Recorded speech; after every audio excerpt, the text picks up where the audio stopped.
Hello, my name is Emmerline Smy and I work in the British Museum Community Partnerships team. In this video, I wanted to share with you a little bit about the history and importance of beads and the broad range and scope of beads that are held within the British Museum collection. Then I'll show you a quick and simple technique on how to make your own beads, similar to the ones I'm wearing here, from items that you may have at home.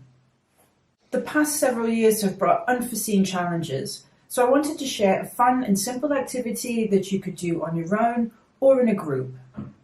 Or you can just watch the video and learn about how incredible beads are and see a small sample of some of the incredible objects in the British Museum collection that feature beads. Wherever we find people, we find beads. They've been important to peoples across the world and throughout time. So here we go. Beads are found alongside some of the earliest known human remains. Shell beads were found in Blombos Cave in South Africa that dated to 75,000 years ago. And recently, archaeologists found 33 snail shell beads in Morocco's Bismoun Cave that date to 150,000 years ago. The earliest beads were made from bone, seeds, shells, and stone.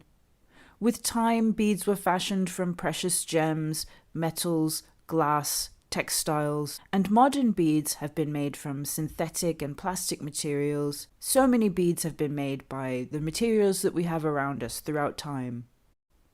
At the British Museum, there are thousands of beads made of every possible material in thousands of different objects.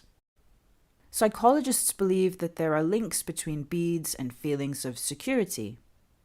Beads known as the evil eye or magical eye beads have been used symbolically across Christian, Muslim, and Jewish faiths for at least 5,000 years, across many different cultures and regions, with many wearing them to provide protection or a shield from the gaze or thoughts or wishes that a person or even a deity had that might bring harm upon you, your children, or family.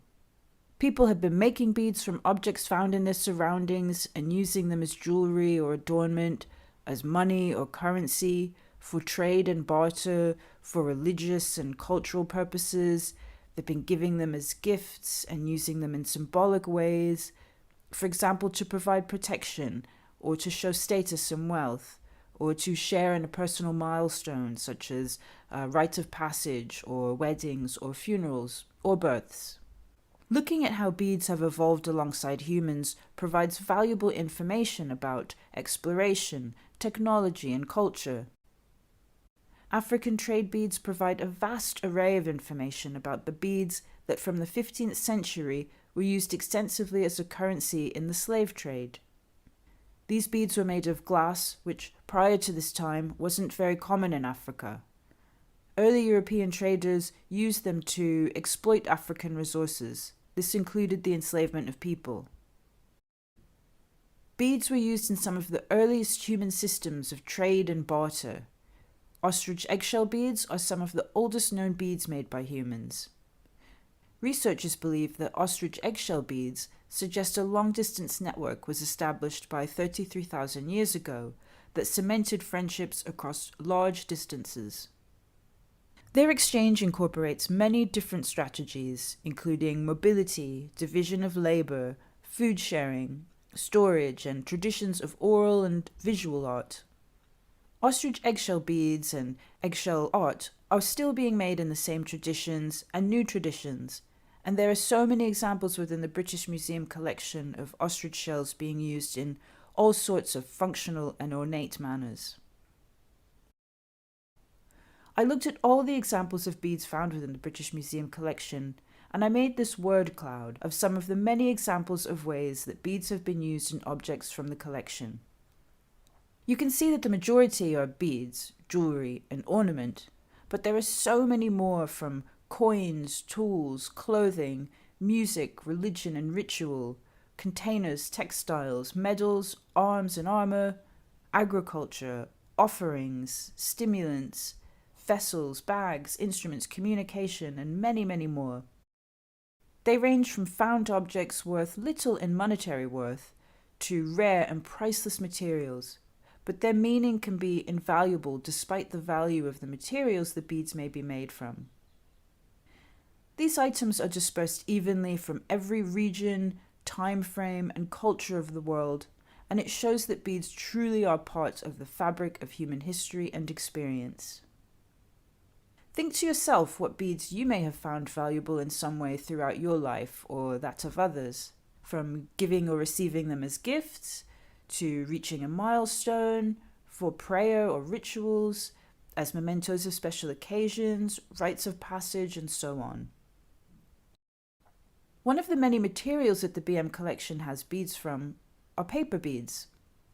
I'm fascinated by beads and have been since studying archaeology and working in the archaeology lab and finding beads while washing countless bags of dirt. I then went on to start hand-making beads and teaching bead making. I used this bead map to show how beads have traveled the world and the different materials have been used throughout time by different peoples. And you can see where different peoples have encountered other peoples and learned different techniques and used different styles, and for me this is fascinating. I wanted to show you a technique that is easy, relaxing, and can also be a way of recycling materials and using found objects, which has always been a key element of beading, using the materials you have at hand. During the lockdown, I had brought some of my work folders home and I found a few exhibition flyers from the 2019 British Museum Manga exhibition. During lockdown, I was running a informal craft club online session with some friends and demonstrated the following technique. We will make paper beads from pieces of paper and using glue stick or PVA and some skewer sticks. You can easily create your own paper beads. Any paper can be used, but the thickness of the paper and the length and the shape that it is cut into before rolling will affect the overall size of the bead. Also, you will see that the color of the beads will create their own unique patterns based on what paper you are using and where those colors are on the outer part of the strip. The colors at the tips of your strip will be at the middle of the bead, and those at the bottom of your strip will appear at the outer edges of the barrel beads that I'm making. Don't worry though, there's no right or wrong, and it's best to have a go and experiment with different shapes and lengths of the strips, just practicing a bit with different shapes to get the hang of it. Here you can see that I'm using a ruler and blade to cut strips in the shape of long isosceles triangles that are 2 centimeters long at their base, going up to a point at the top. Next, we'll start rolling our strips using either PVA or glue stick to stick the paper to itself as we roll it around a skewer. I generally use a glue stick as it allows a bit more time before the glue hardens, so if the strip goes a bit askew as I'm rolling it, I can unroll it a bit and then re-roll the strip. You also want to make sure that whatever you wind the strip around, it will leave you enough space in the middle of the bead for you to easily put cord or thread through the bead. Now that I have my strips, skewers and glue, I start at the wider end of the strip and put some glue stick on both sides, but not along the whole strip. I work in small stages. Then I place the skewer along the end and I start twirling the strip and rolling it onto itself using the skewer, adding more glue as you go along, and keep evenly rolling the strip until they get to the end of the strip.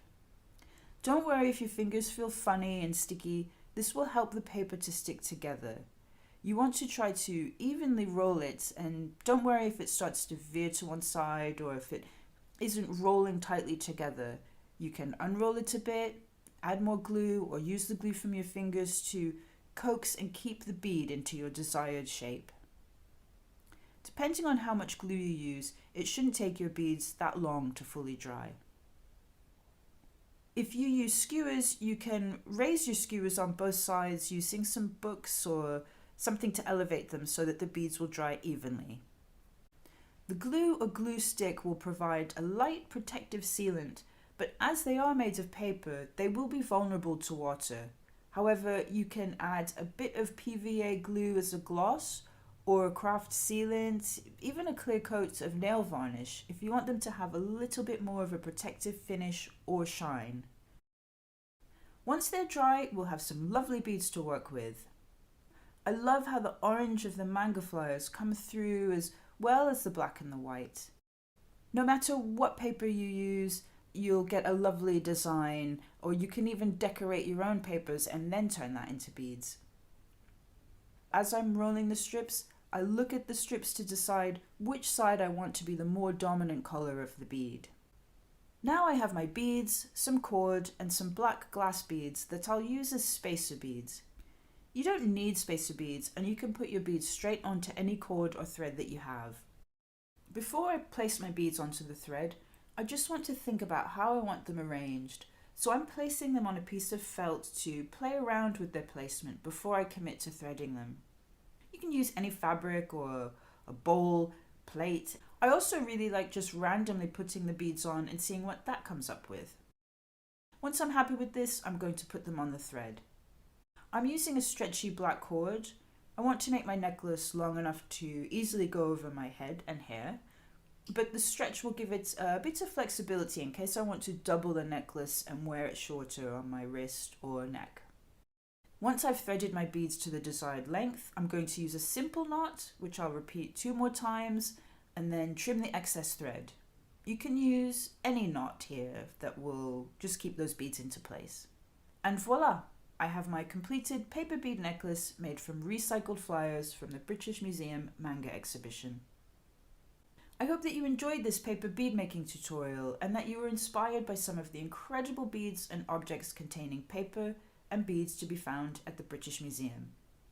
Also, next time you come to the museum, be sure to look out for some of the items from this video, and I'm sure you will see many other examples of beads for yourself.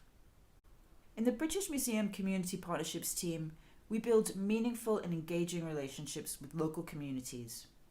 We deliver an innovative, broad-ranging program of activities, collaborative projects, and learning opportunities with and for local communities. We aim to make the museum a meeting place for cross-cultural exchange and engagement and to remove barriers to participation.